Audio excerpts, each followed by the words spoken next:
नमस्कार, बहुत स्वागत है आप सभी का टोटल टीवी में और मैं हूं आपके साथ जया पाल। चलिए शुरुआत करेंगे रुक करेंगे उस वक्त की तमाम बड़ी और अहम खबरों की ओर। हरियाणा में कांग्रेस ने आखिरी सूची जारी कर दी है। कांग्रेस ने बाकी बची 2 सीटों पर उम्मीदवार उतारे हैं। सोना से रोहतास खटाना को टिकट मिला है। भिवानी सीट पर CPIM उम्मीदवार चुनाव लड़ेगा। तो बड़ी जानकारी आप तक पहुंचा रहे हैं, जहां आपको बताते चले कि कांग्रेस की तरफ से 2 बची जो सीटें थी उस पर भी उम्मीदवार उतार दिए गए हैं। फिलहाल बताते चले कि कांग्रेस की तरफ से सोहना की अगर बात की जाए तो रोहतास खटाना को टिकट मिला है। भिवानी सीट पर CPIM उम्मीदवार चुनाव लड़ेगा।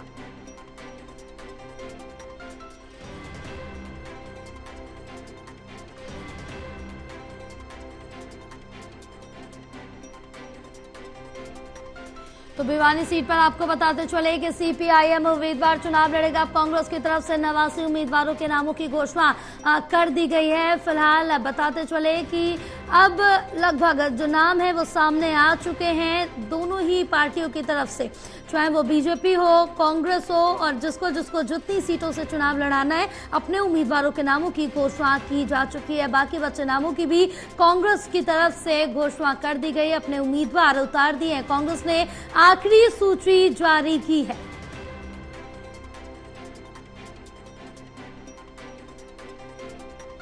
हमारे साथ एसोसिएट एडिटर प्रदीप कुमार जुड़े हुए हैं और ज्यादा जानकारी लेंगे। प्रदीप, अब जिस तरह से देखिए कि कांग्रेस की जो बची 2 सीटें थी उस पर भी उम्मीदवार सामने आ चुके हैं। लगभग अगर दोनों की बात ही की जाए तो उम्मीदवार यहां पर उतारे जा चुके हैं, चाहे वो बीजेपी हो, कांग्रेस हो। देखिए, बिल्कुल कांग्रेस की लिस्ट जो है वो फाइनल लिस्ट वो रिलीज हो चुकी है और उम्मीदवारों का जो नामांकन है वो भरा जा रहा है। आखिरी दौर चल रहा है, जबकि करीब 3 बजे तक नामांकन भरने हैं और ये वक्त अब खत्म हो गया है। करीब जो लोग अंदर होंगे कार्यालय के, वो लोग जो पहुंच चुके हैं दावेदार, वो नामांकन भर पाएंगे और नामांकन की स्क्रूटनी कल होगी, यानी समीक्षा कल की जाएगी।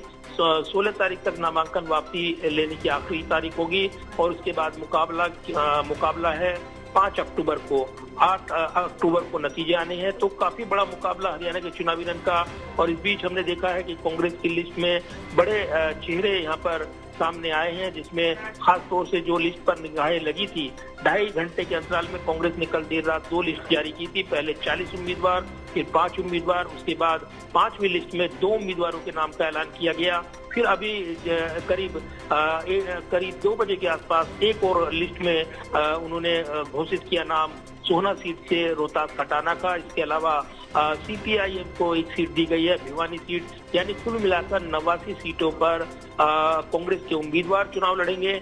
सूत्र ये भी दावा कर रहे हैं कि सोहना सीट पर रोहतास खटाना को समाजवादी पार्टी का सिंबल ऑफर किया गया था, लेकिन उन्होंने इनकार कर दिया। वो कांग्रेस के सिंबल पर चुनाव लड़ना चाहते थे और वो अड़े रहे, यानी कैंडिडेट के इनकार के बाद यहाँ पर उन्हीं को सिंबल दिया गया। कांग्रेस पार्टी ने फिर उनको अपने उम्मीदवार के तौर पर उनका नाम घोषित कर दिया। ये जानकारी मिल रही थी कि ये सीट समाजवादी पार्टी के खाते में जाएगी, लेकिन यहाँ पर जो उम्मीदवार, जो कैंडिडेट रोहतास खटाना, वो कांग्रेस के सिंबल के बिना चुनाव मैदान में जाने के लिए तैयार नहीं थे। ये सूत्रों ने जानकारी दी है और उसके बाद उनको सिंबल दिया गया, जिसके बाद उन्होंने पर्चा दाखिल किया है। तो एक बड़ा मुकाबला हरियाणा के चुनावी रण का और नए समीकरण बनाता हुआ जिस तरीके से जो लिस्ट आई कांग्रेस की देर रात, उसमें 34 नए चेहरे शामिल किए गए। इसके अलावा कैथल की महत्वपूर्ण सीट, जहाँ पर रणदीप सुरजेवाला के बेटे आदित्य सुरजेवाला चुनाव मैदान में रहेंगे। इसके अलावा कलायत से जो हिसार से मौजूदा सांसद हैं जयप्रकाश JP, उनके बेटे चुनाव लड़ेंगे।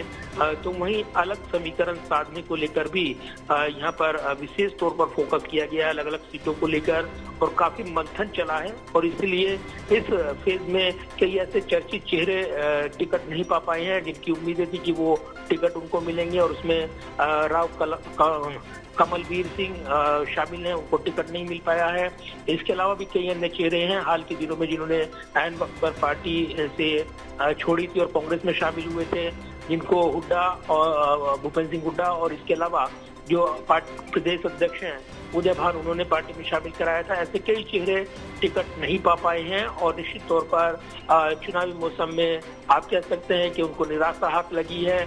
लेकिन अब एक बड़ा मुकाबला तय हो गया है और इसी के साथ कांग्रेस के उम्मीदवार वो जो इंतजार था, क्योंकि बगावत को थामने के लिए, गुटबाजी को थामने के लिए काफी लंबा इंतजार कराया कांग्रेस ने अपने उम्मीदवारों की लिस्ट का, और इसीलिए पहले फेज में जहां उन्होंने 32 उम्मीदवारों की सूची जारी की थी, 28 मौजूदा विधायकों को टिकट दिया गया था, तो वहीं महम से आनंद डागी के बेटे को टिकट दिया गया था।